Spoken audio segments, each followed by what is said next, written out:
you could just introduce yourself, a little bit about your background. My name's Devon Grousis. I grew up in Fresno, California. Played at Fresno Pacific University after transferring from a JC, where I was at for 2 years, called Fresno City College. Had a small stint in Europe. Ended up coming back and playing in the USL, which brought me to Phoenix, and started coaching kind of my second year here. And as I retired from coaching, from playing, I took a position with Sereno Soccer Club as a full-time coach.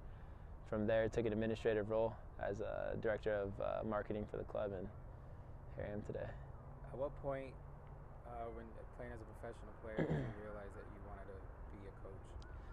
You know, it's funny actually. I never thought I would be a coach. I think I played in the USL for 2 or 3 years before I took my first coaching job in the off season.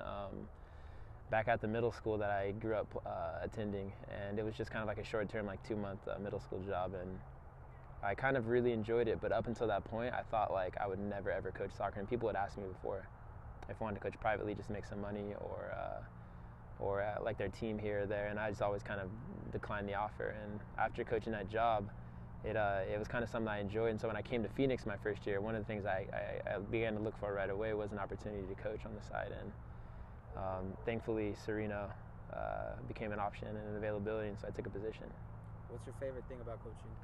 I would have to say just getting to know the players and having like a personal relationship with young players, because like a lot of people do this because they want to put young kids in professional environments and they want to make little kids into professionals. But at the end of the day, like, you got to recognize that not a lot of these kids are going to go professional. Most of them are just going to play soccer as a pastime.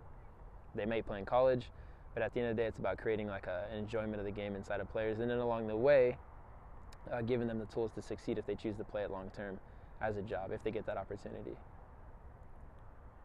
Last question I got. What's one piece of advice you'd give these children? I would say the biggest piece of advice I can give kids is just to work hard and enjoy the game, because at the end of the day, like I said previously, you just never know when it's going to be over for you, when you're going to play your last game. And so the more you enjoy it, I feel like the longer your love for the game is going to last. And then most important than that is to just try and play the game the right way, because a lot of teams come out to games on the weekends looking to win games instead of looking to enjoy soccer and play it the right way.